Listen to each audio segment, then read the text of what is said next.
Today's conversation is sponsored by First Generation Capital Partners. I'm a big believer in a niche and trying to, stick to what you're good at, right?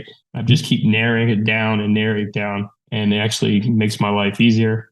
And I think it's helped me succeed more in the industry and be recognized, taken more seriously. You're listening to the Going Long podcast with Billy Keels, the #1 podcast for long-distance real asset investing. Welcome to the Going Long podcast. We're back once again to continue to help to educate you so you feel much more comfortable as well as confident investing beyond your backyard. I'm your host, Billy Keels. And you know what? We got another fantastic episode for you today. Great conversation. Know you're going to get a lot out of it. But I always like to say thank you very much for continuing to help keep the podcast in the top 1.5% of podcasts globally, which is fantastic according to listennotes.com. Check it out. And so for those of you that continue to leave your honest written reviews and ratings, thank you. For those of you that continue to tag us on LinkedIn and on Instagram, we really, really appreciate that. Continue to do it. It helps to bring more people to our continuing to grow community, which is fantastic. And if you ever want to check out any of the previous episodes, any of the more than 300 and some odd now, you can go to firstgencp.com/podcast and check out every single episode that we've ever done. You can check out the video, the transcript, all that stuff. So go firstgencp.com/podcast. And if you are someone who is interested in knowing how in the retail commercial real estate space, how that can be a part of your long distance investing success, then today is a conversation that I know you're going to want to listen to because today's guest has deep experience, almost 2 decades in the space. He's going to talk to you about how niching down and being able to get more information and education is one of the ways that will help you to be able to drive long-term success. So we're going to get to the conversation that we have with one of the principals at KLNB, Mr. Josh Weiner, and we're going to get to that just after this.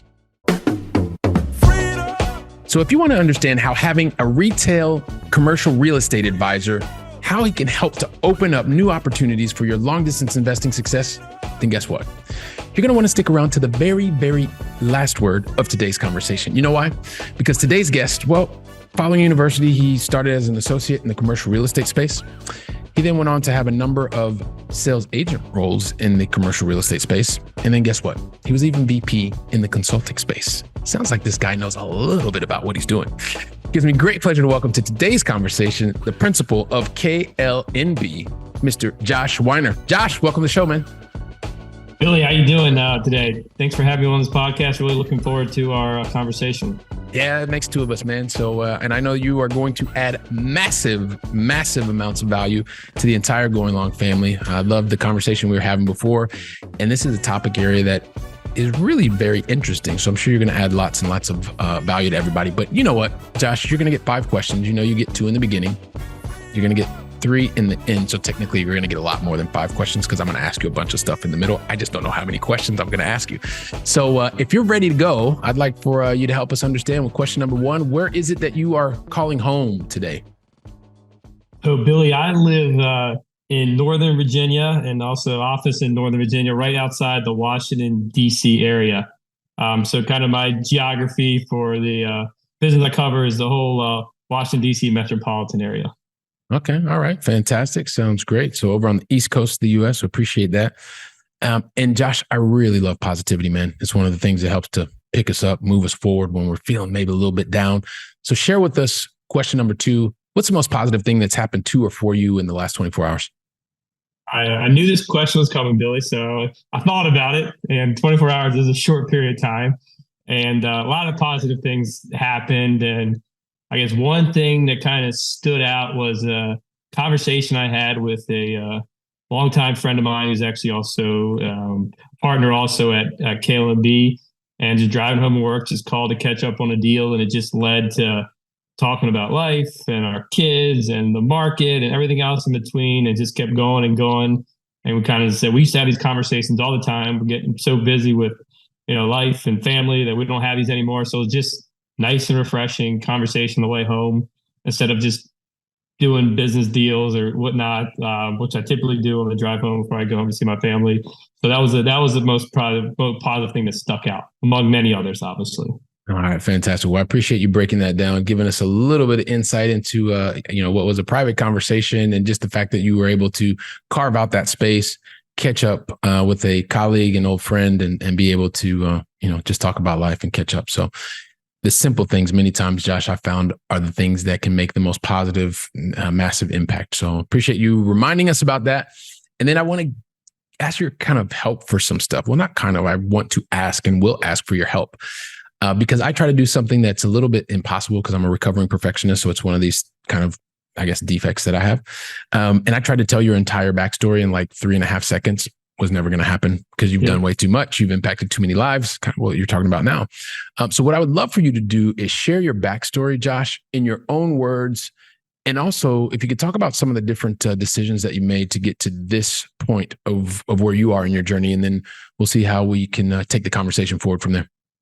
Sure. I don't think I can make 3.5 seconds, but No. Wait, great question. Great thing. Great. Okay. Here's the thing. This is it.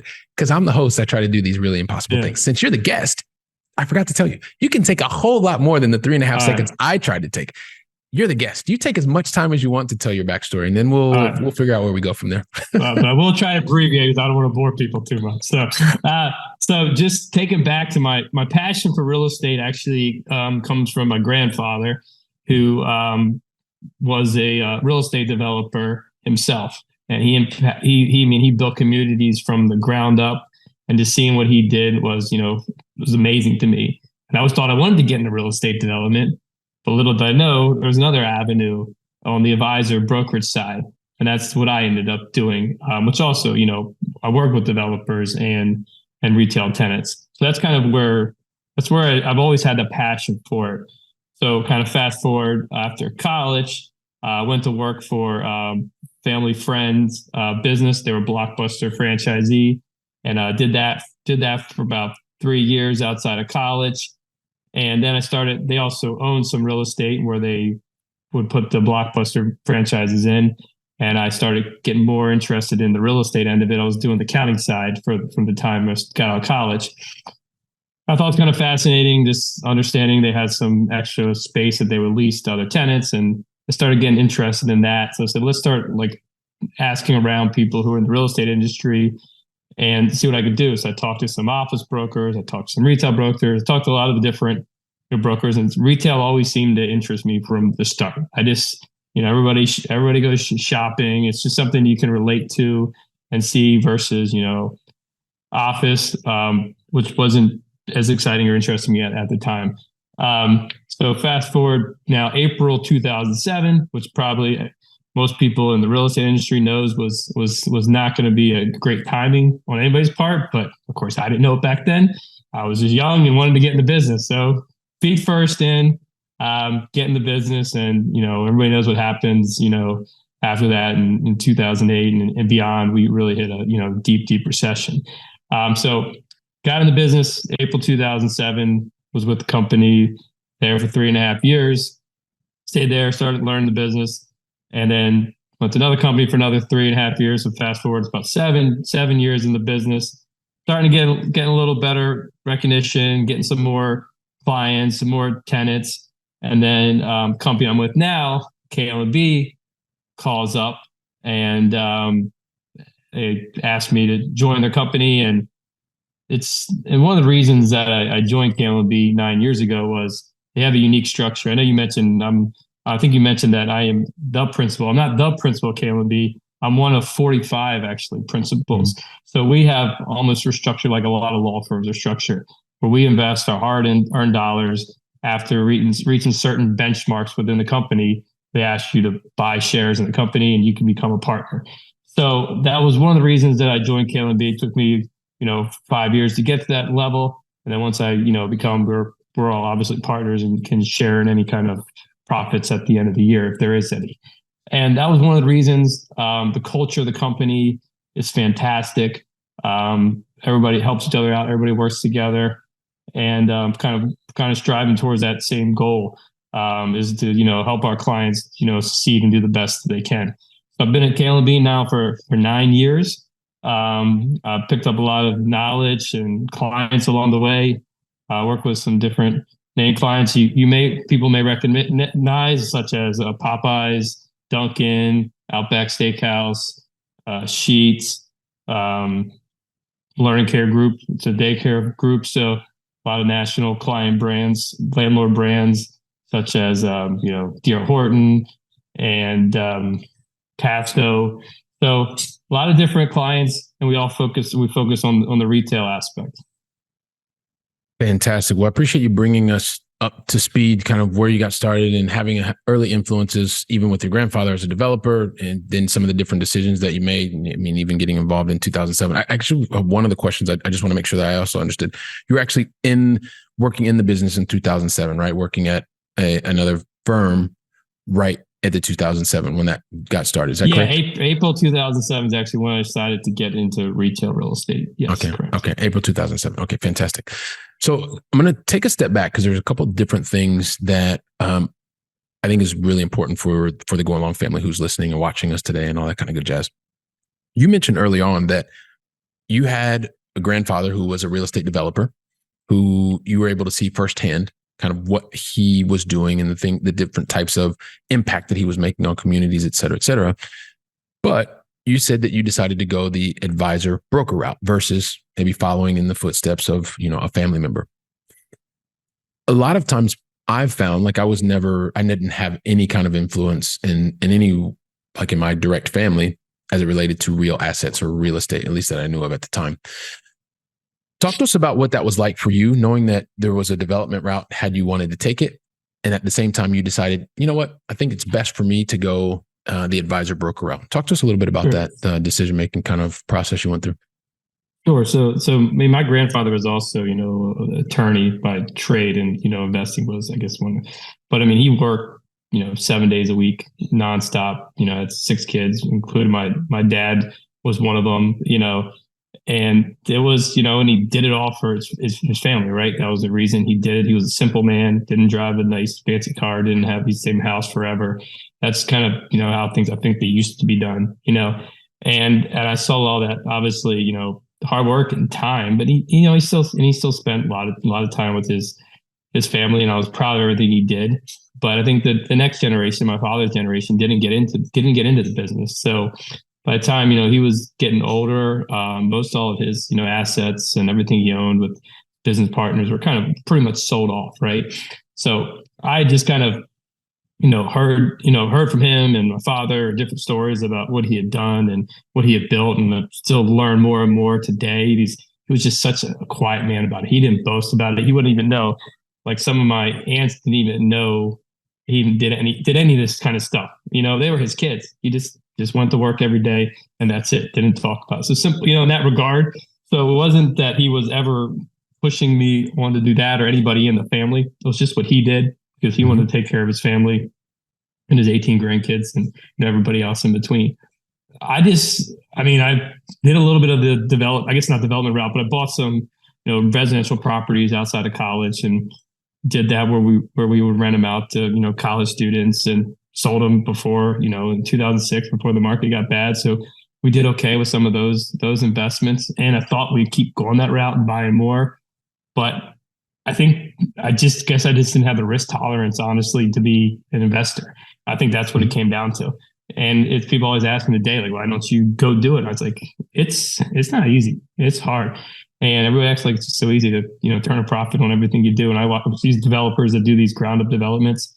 They're taking a lot of risks. They're putting a lot of, personal guarantees down on these investments. And I said, there's another avenue that I can do, which is the advisor side. And, so I've always just done it and haven't ever switched to the other side. And so, Josh, I appreciate you like keeping it real and just sharing what you just shared, because there's this narrative sometimes that people believe like everybody's got to be an investor. Everybody's got to be an investor. And what you said is key. You know yourself. And so you had the experience. So it's not that you're speaking from lack of experience, because you had the experience. You also had the good fortune of being able to exit prior to things going, pear-shaped, as they say, in late 2007, 2008. And at the same time, you recognize where your risk tolerance is. And this is something that is absolutely key. So for every person that's actually watching and listening, what Josh is sharing with you is something that's absolutely key. Like it's because anytime you're in the real asset game or real estate, if you want to call it that, it's not easy. It's simple. It's just not easy. and you have to know where you're willing to go. And sometimes that's going to mean that you are actually doing the work. Sometimes it means you're going to team with others, or, find other teams that are doing something similar. You have capital that's working and you're doing something else. So I think it's absolutely key, what you just shared with us, Josh, and I really appreciate that. No, Did you want to add on something there? no, I was saying, no, I think it's a good question. I really think I've spent too much time thinking about it. So, but you asking it and opened up my eyes. It's kind of, I mean, I think that's just definitely the answer I would, stick with is, and, but it is something I do. A lot of us get asked often, why don't you just go into development? You know so much, you have so much knowledge, but it takes a certain skill set for both. And I think, and I really have tons of respect for the developers and, the retail tenants I work with and, what they do. Yeah. And it's, it is one of those things. It's understand yourself, understand what you want to be doing, which side of the fence you want to sit on. And at the end of the day, you're still making an impact, right? You're making an impact. You're just doing it from a different seat. So it takes a team at the end of the day to be able to add value. And so, we find the seat which we feel most comfortable in, and also the seat that, you can deliver the most value in, or that you feel the most comfortable delivering value in. So speaking of which, I do want to pivot, right? Because we talked about, you have this deep retail commercial experience. You talked about some of the different names of clients that you've worked with and the different assets. Talk to us a little bit about from the advisor position, right? And think about the investors, because we got a lot of people that are thinking about, okay, well, how do I get more education around this? How can I find out? So help us out with that. Like when we think about commercial real estate and you think about some of the different names that you talked about, what are some of the different criteria that these companies are looking at when they decide, hey, listen, I want to plant my flag in position X, Y, Z, or 123 Main Street, or whatever the case may be? Talk us through that, please. Sure. So I'll just back up a second and just, so when I say retail real estate, that's such a broad spectrum of real estate. And I think it's important to note that when you are choosing to work with an advisor, that you choose one that kind of specializes in whatever kind of real estate you're trying to invest in. So if you want to invest in urban downtown retail, you need to find someone that's doing urban downtown retail deals. If you want to invest in, shopping centers with grocery anchors, then you need to find, same thing, advisors that are doing that. My specialty, which I've kind of carved out, which is kind of a unique one, is what people refer to as pad sites or out parcel tenants and developments. So if you think of a pad site, it's anything like, on a major road, major highway, freestanding building, could be like a pharmacy, a fast food, gas C-store, car wash, which we're seeing a lot today, full service restaurant, sitting by itself. That's what I would consider a pad site. Out parcel is maybe just same thing, but outside of a shopping center. And typically these are, an acre land or a little bit less or a little bit more. So that's what my clients on the tenant side who I advise, and my landlords that I advise is primarily what I work with. So I'm a big believer in niche and trying to, stick to what you're good at, right? And I've done that through my career. I started super broad, geography wise and product wise. I just keep narrowing it down more and more. And it actually makes my life easier.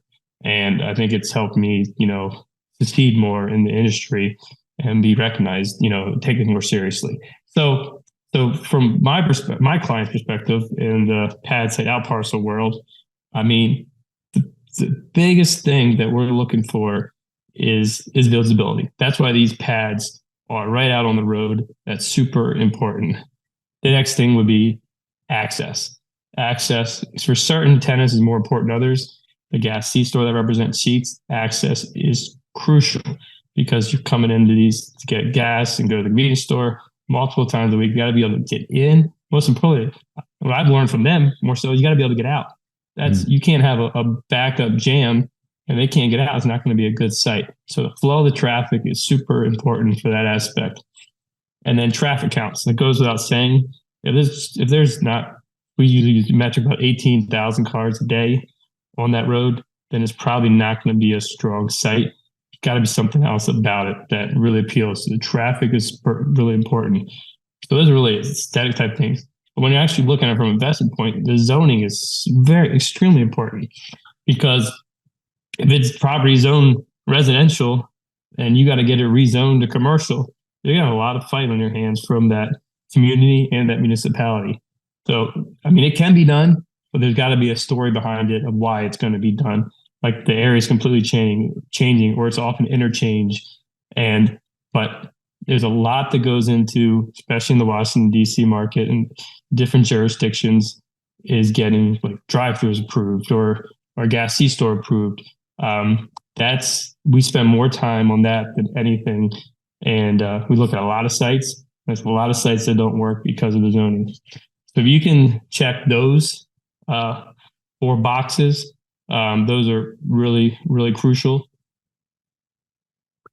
Fantastic. So being able to look at these like crucial areas, and when you talk about visibility, access, traffic count, and zoning, these are some of the different questions that if you're looking to, and I'm going to ask you another question because I want to, you mentioned something earlier, but if you, or as you are gaining your education, these are some of the key areas that you want to be able to ask about, that you want to be able to look at in terms of, are you looking at this as an investment opportunity, maybe with a group of people, et cetera, but it just helps you to understand some of the potential viability of a potential project. Speaking of which, Josh, like what have you found, like maybe taking a step back, like, cause you mentioned from the very beginning, like specialization is really important. A lot of people are really busy, right? You have a day job, you want to learn about something else, create another opportunity for you, for your family, but you may not know your commercial real estate. Like you said yourself, it's like really, really wide, but there seems to be an opportunity. You talked about, pad sites and out parcel. Where would you suggest someone get started to find out more and figure out which area of specialization really resonates with the person, in the same way that you knew, hey, I don't really, my risk tolerance isn't there. If I want to find out what exactly exists, where would you suggest we get started? So from investment standpoint, I think you just got to, for urban, for example, let's just go with urban retail, obviously. Mm-hmm. I think you got to be, it's typically, downtown areas. I think you have to understand the market. I feel like you almost have to live and breathe it, right? You have to spend time in those areas to understand it, because you're one street off, if you buy a property, you could be in trouble. But I think but there's tons of good advisors out there throughout the country who can advise you on where you should be, where you see, deals getting done, retail is like almost, it's like lemmings, right? If Apple goes somewhere, everybody's going to go there, right? Or, if you get a grocery anchor, Publix or Harris Teeter or Giant or in our area, then you're going to be able to lease to other, tenants. So where you see other retail bunching up is kind of key. So when we look for what we call quote unquote off market deals, or land that has not been developed, we see all this cluster of retail. And if the property is undeveloped, it's just land, or it's an underutilized property, it's an older, tenant who may not be losing or retiring, and it still has all those qualities of access, traffic, visibility. The other one I didn't mention actually is size. The parcel's too small or too large may not work. Sometimes large parcels are great because then you can, divide it up and put in access roads and stormwater management and create multiple pad sites and parcels. But I really think it honestly starts with finding the right, advisor. And even if you don't hire an advisor, from my business standpoint, talk to a local civil engineer. Or, that's a huge point. Land use attorney. They said the zoning aspect of it, a traffic consultant. You need these team members as party. You could have no development experience, honestly, and get the right team members. It's going to cost you, right, to get the right people. But if you get the right zoning attorney, the right engineer, the right traffic consultant, the right real estate advisor, you could take like a 10-piece acre land your family's owned for 50 years. That was once a farm, but now there's 40,000 cars on it, and turn that into a successful project. It can be done. And we're actually, we just signed up with a client recently that has 9 acres that they've owned forever. They own it free and clear. The biggest expense is going to be the site work that they have to do. But we've brought together a team of, attorneys and engineers and interested tenants, because we've seen it before. We've seen this type of development. We know who's going to go there. We know what they can typically pay, so we can, that's the other point of the advisors. When you're doing these financial pro formas, which are key for, investors, and you need to plug in some numbers into your, they're going to be able to tell you that, that Chick-fil-A could pay typically this number in this market, or Starbucks could pay this, and it's probably going to cost X dollars to build a Starbucks building. We have all that information, and that's where the value is. To try and do yourself, it's great if you've done a lot of development, retail development, but if you haven't, then it really, it's helpful to have someone by your side.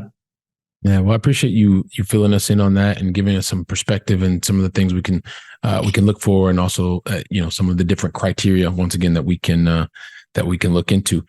And I cannot believe this, man, Josh. Like every single one of these conversations, they like literally fly by, and I'm thinking to myself, oh my gosh, we got to get to the going long final three. But the thing is, because you are our special guest today, I never ask anybody the going long final three unless you tell me that you're ready. So, are you ready? I'm ready. I knew you were going to be ready, man. I have this feeling you were born ready, man. You know yourself. You know what's up. That's right, man. I'm ready up. Gotta get up ready to go, man. There you go.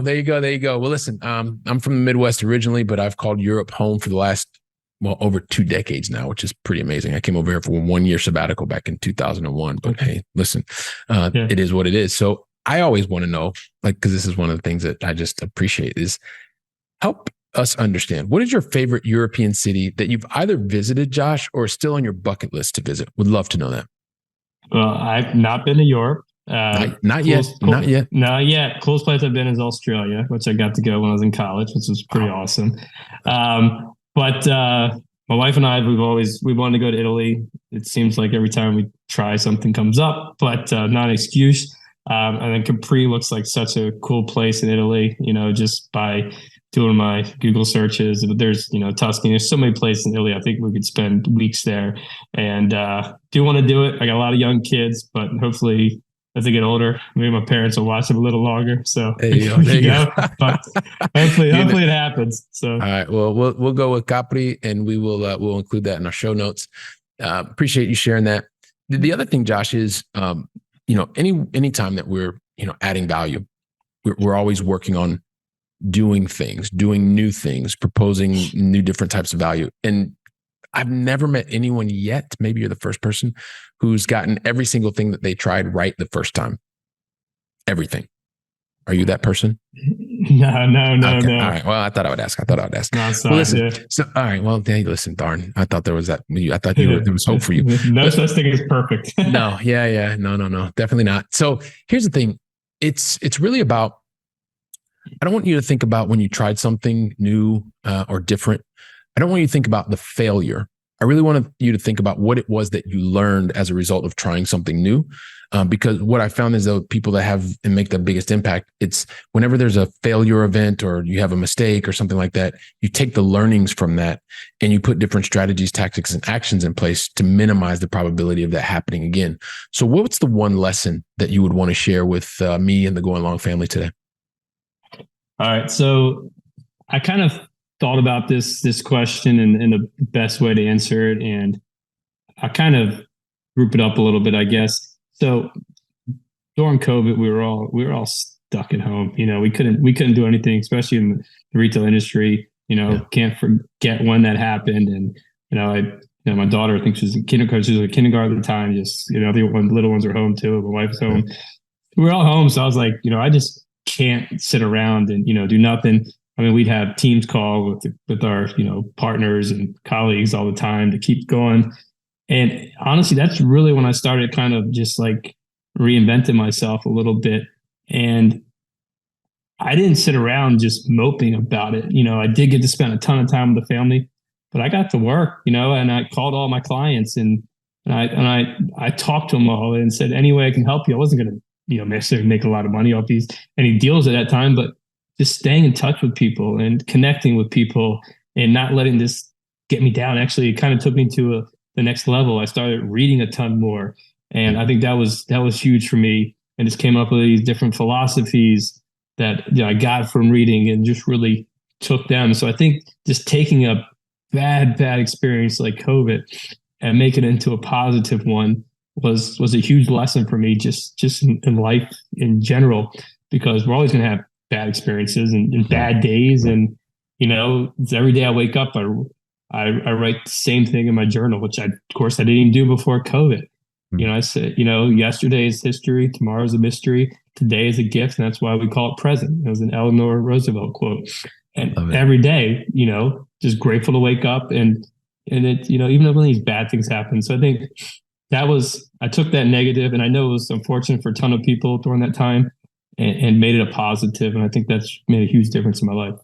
Well, I appreciate that. So it's kind of the philosophy of, you when you get lemons, you make lemonade. So go from there. And I appreciate you sharing that with us and that perspective and the journaling that you're seeing every single day. And so you're reinforcing that message to continue to move forward. And, the things in the past are in the past. You can't change them. And the things moving forward, well, you know what? If you work and do the things today, then tomorrow presents itself something new. But it's a mystery, as you say. So appreciate that. Keep it simple. Yeah, there you go. There you go. And then lastly, it's really about helping to fill our brains with knowledge. So Josh, what's one book that you would recommend to the Go Along family today?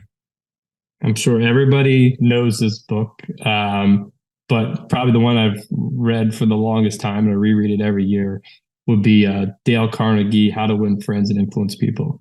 I don't think if you haven't read that book, you might live under a rock, honestly.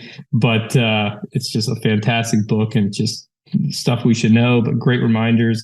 Just look at things from other people's point of view. Just don't always think about yourself, because if you're constantly just thinking about the next thing you're going to say instead of actually listening to someone, it's going to be hard to, move up in any type of business or, make friends in that regard. So, yeah. Okay. Well, I appreciate that. How to win friends and influence people. I appreciate that. It is, what's one of those that is just a classic. So we'll include that in the show notes as well. Josh, I'm thinking about from the very beginning of the conversation, you're talking and sharing about the unique experience that you had seeing your grandfather as a developer. You saw a lot of the positive things. You also even had the opportunity not to just watch what he was doing. You also were able to get involved in investing from an investor's point of view. He had really positive opportunities and an experience. And at the same time, you did your own self-reflection to realize, you know what? I saw what my grandfather did. I see a lot of the people that are in this area. I've had some good early success, but you know what? Not my thing. I can still continue to make an impact positively, taking the knowledge that you had and being on the advisor broker side of things. And so not only doing that, but you also have been able to take that and drill down and get some very specialized, unique knowledge that you continue to help others with, working with big anchor clients, as you talked about before, and also advising clients in terms of their opportunities to go out and add value to the world. So I know a lot of the Go Along families thinking, yeah, Billy, but you do me a favor, bud, just ask him the question. So here, I'm going to ask you the question, Josh. What's the best way for the Go Along family to find out more about you and also the things that you have going on at KLNB, please, as one of the principals? Yeah, sure. So, you always go to klnb.com. My profile is on there, and then my email address is on there. It's my last name, Weiner @klnb.com. I'm an active poster on LinkedIn. That's my social media of choice. So you can also send me messages on there, as long as you're not spamming me. Like I get a lot these days where someone sends me a connect request, and then next thing you know, they want to sell me some course on how I'm going to make $1 million. So I don't believe that stuff. So as long as you're not spamming me, hit me up on LinkedIn. So, I'm going to give everybody a tip. When you reach out to Josh, make it a personalized request and let him know that you've already invested time listening and learning from him on the Going Long podcast with Billy Keels. I think it will help facilitate the conversation between the two of you, and definitely don't spam him right after that. Not that you would. So listen, Josh, on behalf of the entire Going Along family, I just want to say thank you very much for deciding to invest your time with me, with us, and helping to educate us today. Thank you very much. Thank you, Billy. It's been a pleasure meeting you and having a conversation with you. And hopefully this helps out some of your investors. I'm sure it will. And listen, Josh, if you give me like 10, 15 seconds, I'm going to say a couple words, wrap things up, and then I'll get you out of here. So okay. Go Along family, what can I say? I mean, Josh is here. He shared his experience. He got vulnerable with you. He even talked about, like, he looked inside of himself to figure out, hey, he has an experience. What did he want to do? And he's adding value today in his very specific niche within the commercial real estate space. So take today's conversation, listen to the things he talked about. Heck, share it with 2 or 3 friends. Then get together, talk about what you heard. Make this theory come to action. Make it practical. And as you're doing that, I'll be here preparing for the next conversation. So until then, go out and make a great day. And thank you very much.